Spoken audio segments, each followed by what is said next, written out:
Pode ter certeza, o campeão brasileiro de 87 é rubro-negro.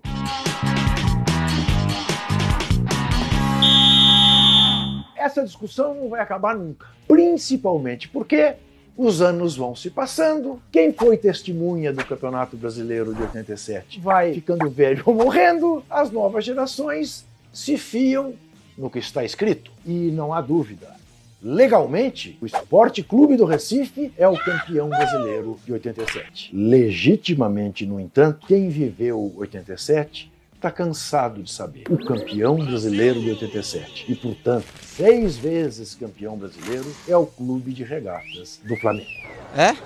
Em comum, Sport e Flamengo têm apenas o fato de que ambos são rubro-negros. Ah, não!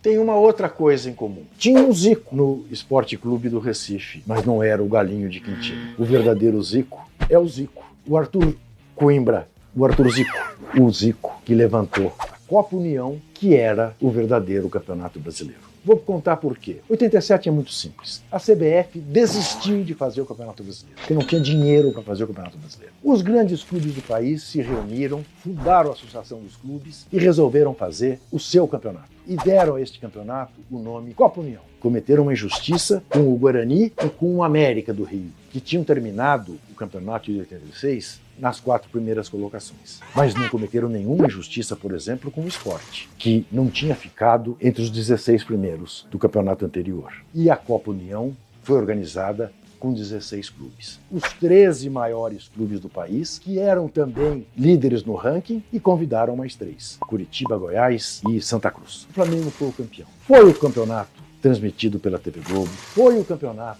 com uma média de público que raras vezes aconteceu de novo no futebol brasileiro, mais de 20 mil pessoas por jogo, sendo que, se você somar os patrocínios que ali havia, essa média sobe para uma média europeia de 40 mil pessoas por jogo. Ao perceber o sucesso que faria a Copa União, a CBF, numa canetada, resolveu dar um nome para a Copa União de módulo verde e criou mais 3 módulos. Amarelo, azul e vermelho, sei lá. E imaginou o cruzamento de 2 desses módulos. E o Sport foi o campeão de um desses 3 módulos. Numa decisão com o Guarani, que, se a gente contar, até você não acredita. A decisão foi para os pênaltis. Quando chegaram à altura do 11º pênalti e não resolvia, resolveram que os 2 eram campeões. Negócio de várzea. E aí a CBF resolveu, então, que haveria um cruzamento entre os campeões dos módulos, Flamengo e Inter, que tinha sido vice, e Sport e Guarani. Decisão essa com a qual o Clube dos 13 jamais concordou. É verdade, houve uma reunião na CBF em que, delegado pelo Clube dos 13, com essa orientação de não aceitar cruzamento, Eurico Miranda, então dirigente do Vasco, foi à reunião e lá roeu a corda. Pressionado, aceitou, voltou para casa e disse no Clube dos 13, não, eu assinei lá para não me encherem. Mas na hora H a gente não disputa e dane-se. Eles que fiquem. Só que foi publicamente desautorizado por ter tomado essa posição. E o Clube dos 13 e os campeões Flamengo e Inter, lealmente com o que todos tinham acertado, se recusaram a disputar essas finais. E aí, Sport e Guarani foram representar o Brasil na Copa Libertadores. Dizer que o Sport é o campeão brasileiro obriga, por exemplo, a você que não é o torcedor do Sport, a me dizer qual era o time do Sport campeão brasileiro.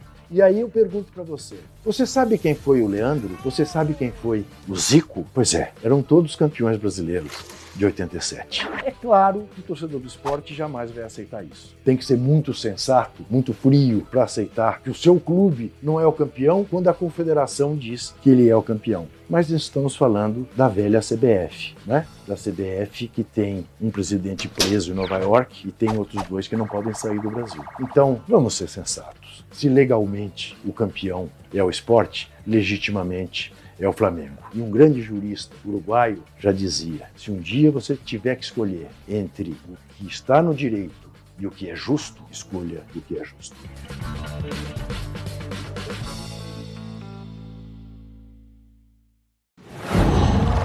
Qual?